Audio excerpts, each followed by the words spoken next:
Imagine losing everything: hotels, casinos, multi-million-dollar projects, and finding yourself in debt to the tune of almost $1 billion. That's what happened to Donald Trump. Today, I'll tell you how he faced his first bankruptcy, and more importantly, what you would have done if you were in his shoes. In the late 1980s, Donald Trump was the king of New York real estate. He owned luxury hotels, casinos in Atlantic City, and multiple real estate developments. But in 1991, it all came crashing down. The economy was in recession, interest rates on his loans were rising uncontrollably, and his businesses were not generating enough profits to cover the debt payments. His empire, built on massive loans, was crumbling, and his creditors were growing more impatient by the day. The debt was enormous, $3.4 billion, of which $900 million was personal debt. Anyone else would have filed for bankruptcy and lost everything. But Trump decided to fight. Now, put yourself in Trump's position.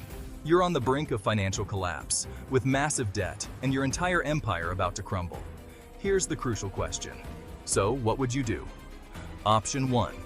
You file for personal bankruptcy, protect your assets, and avoid losing everything, but your reputation as a businessman is shattered, affecting future business opportunities. Option 2. You gamble on preserving your reputation, renegotiate your debts, and offer personal guarantees.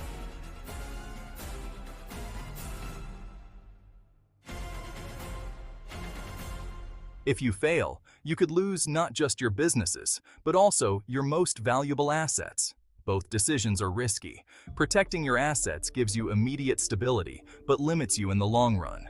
Preserving your reputation keeps you in the game, but with much higher stakes if things go wrong. Donald Trump chose the riskier path, protecting his reputation at all costs.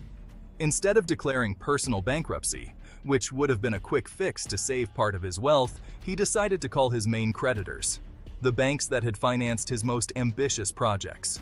Trump knew that if he sank, they would also lose a substantial amount of money, so his proposal was bold, even daring. He asked for more time and more flexible payment terms in exchange for something crucial: his reputation.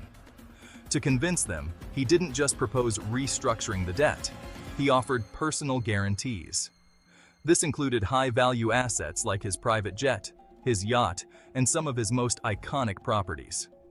Essentially, he was telling them he was willing to risk everything to keep his businesses afloat and maintain control. But here's the interesting part.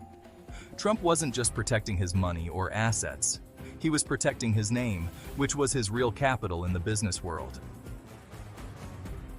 This wasn't a quick process. For months, the negotiations with the banks were intense. The creditors weren't sure if Trump could deliver on his new promises, but they also knew that if they forced him into bankruptcy, they could lose out even more. It was a delicate power play, where Trump used not only his cunning, but also his skill at managing business relationships. He knew that his reputation as a business magnate wasn't just built on what he had already achieved, but on his ability to overcome the biggest challenges. Think about that for a moment. We're not talking about small amounts of money here. Trump personally owed over $900 million. If the negotiations hadn't worked, he wouldn't have just lost his businesses. He would have lost everything. His personal guarantees meant that if he failed, he would have to hand over his most prized assets. He was playing with fire, and he knew it. In the end, the banks realized that if Trump succeeded, they would win too, so they agreed to his terms. The debt was restructured, giving Trump the breathing room he needed to stabilize his businesses. But it wasn't just luck or charisma that saved Trump. It was his ability to see the long-term picture. By preserving his reputation instead of going for a quick fix, he opened up new opportunities. Little by little, his businesses started to recover. The economy eventually improved, and with it, his properties began generating significant revenues again. By the mid-90s, Trump was no longer just the businessman who avoided bankruptcy.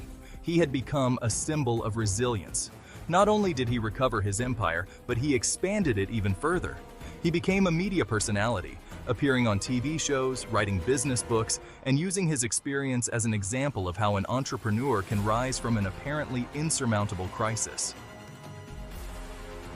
The fact that Trump didn't just maintain his reputation, but strengthened it was key to what came next. New projects, new partners, and more investment opportunities. Now, imagine for a moment that he had taken the other route, personal bankruptcy. Would he have had the same opportunities in the future? Probably not. He would have been seen as someone who quit when things got tough, and that would have affected his ability to do business in the future. In the financial world, trust is everything, and Trump understood that his greatest asset wasn't a hotel or a casino, it was his credibility. This story shows us that in finance, sometimes the most valuable thing isn't the money you have today, but the trust others have in you. Trump risked his assets to save his reputation, and in the end, it was that reputation that helped him rebuild his empire. So, was it the right decision? For many, yes. Trump used his boldness and negotiating skills to get out of a situation that seemed unsalvageable, and over time, he returned to the top. But as always, this is easy to say in hindsight. What would you have done in his place? Would you have taken the safe route to protect your assets and sacrifice your reputation? Or would you have risked everything, like Trump, betting on the long term and trusting in your ability to negotiate and lead?